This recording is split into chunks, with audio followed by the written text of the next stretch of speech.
Предстојните избори се тест за државата, не само поради корона кризата, туку и поради гласањето на лицата со попреченост. Дали конечно ќе им се овозможи да го остварат гласачкото право на избирачки места, што ќе бидат пристапни за нив? Овде ни е гласачкото место. На вториот спрат. 360 степени веќе објави историја со примери. Не може. Како на минатите изборни циклуси, гласачи со физичка попреченост требало да се качуваат по скали за да стигнат до гласачкото место. Почекав да намини некој гласач и го замолив да ме подкачи по скалите. Потоа го замолив и во внатрешните скали да ми помогнат од едната страна, од другата страна има ракохвати, но не се многу стабилни. Гласачкото место е во оваа зграда и горе по тие скали кои што се стрмни и тешки за нас лицата со попреченост. Малце е непријатно затоа што сепак треба време, треба некој да има кој може да те разбере, дали ќе се нафати некој да помогне или само ќе помине, ќе замине покрај тебе и нема да обрне никакво внимание. Во многу објекти во кои се гласа пак, ако на влезот има пристапна рампа, потоа проблем се внатрешните скали. Не знаејќи дека ќе ми се смени гласачкото место, се соочив со еден предизвик дека сум сега за гласање по скалите нагоре и тоа го решивме така што ми помогнаа тука од училиштето. За овој проблем предложија едноставно решение. Наједноставно решение кое што не бара финансиски издатоци, односно нема финансиски импликации е каде што има лица со попреченост, каде што знаат дека има лица со попреченост, гласачките места да бидат на приземјето. Од Државната изборна комисија велат дека на престојните избори пристапноста на гласачките места ќе биде подобрена. Тоа делумно се должи на препораките за гласање во услови на корона криза. Една од мерките за заштита на гласачите од ширење на коронавирусот е гласачките места да бидат сместени во широки простори. Според информации од ДИК, тоа најчесто ќе бидат спортските сали, а најголем дел од нив имаат пристапни рампи. Председателот на комисијата Оливер Дерковски смета дека ако препораките се почитуваат, сите гласачи, како и лицата со попреченост, ќе бидат заштитени при чинот на гласање.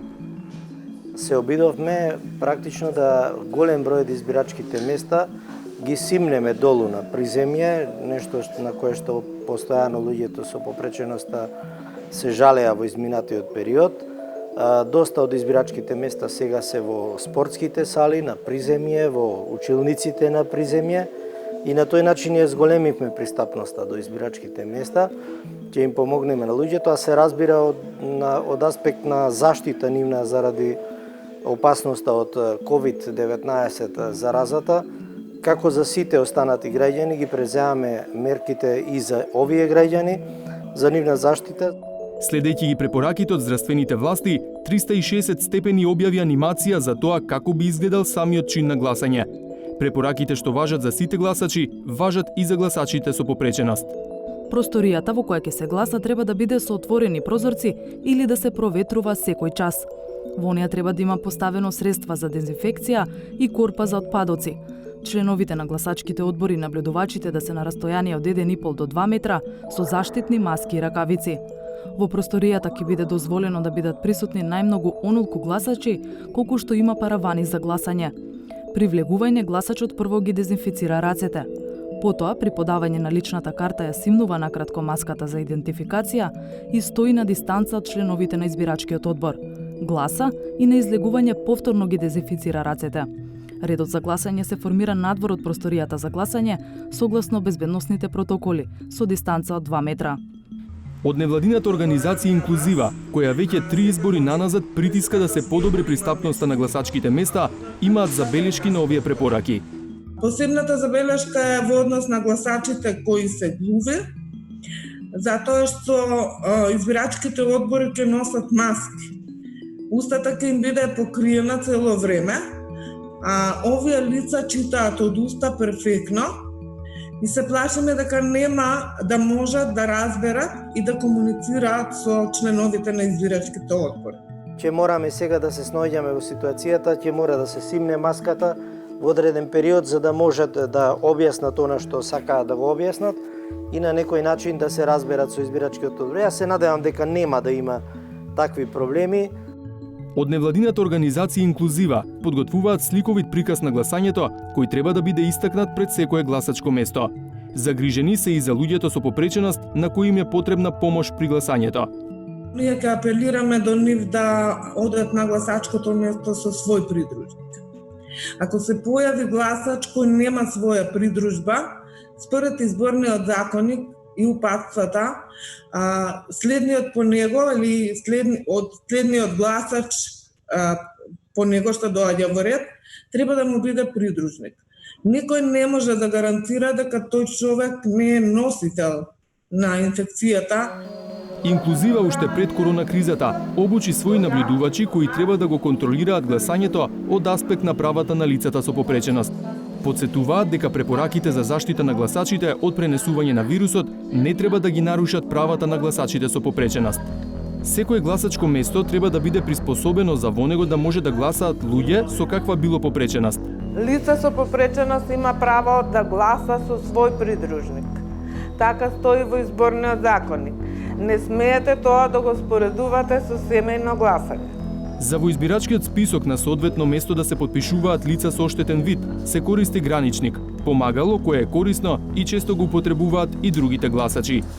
За лица со оштетен слух треба да има сликовит приказ на гласачкиот процес. Овој целосен сликовит приказ треба да стои на видно место, над зидот, каде што гласачот може да го види, или на влезната врата. За луѓето во количка, ако успеат да влезат во објектот, гласачкиот параван треба да биде на соодветна висина и да биде изработен од подсврст материјал, за гласачот да може да се потпре на него. На соодветна висина треба да биде и гласачката кутија, за да може да го пуштат гласачкото ливче во неа. Во услови на корона криза, обуките на наблюдувачите продолжија онлайн. Повеќето од нив не ги исплашил коронавирусот и цврсто стојат на ставот дека изборниот ден мора да биде мониториран, а за неправилностите гласно да се зборува. Сметам дека треба да бидам присутна при самиот процес на изборите, едноставно да бидам, што се вика, на фронтот за бранење на правата на лицата со хендикеп. Оти ние сме на почеток на остварување на нашите права. Со години се бориме да ги оствариме. И сега ако застанеме при вакви услови, не знам, тешко понатаму да можеме да ги оствариме, затоа што стигмата, предрасудите, интелектуалната бариера е се уште јака. Според извештајот на Инклузива, на последните председателски избори, 3/4 од избирачките места биле непристапни, најмногу оние сместени во образовни институции. Близу половина од објектите имале пристапни рампи на влезот, но на секои 10 рампи, 8 биле надвор од стандардите. Сликовитиот приказ на гласачкиот процес не бил истакнат на 70% од избирачките места. Не се користеле соодветно и граничникот и шаблонот за гласање. Сепак, според невладиниот сектор, последниве неколку изборни циклуси работите мрднале од мртва точка, па се надеваат дека корона околностите нема да ги вратат назад.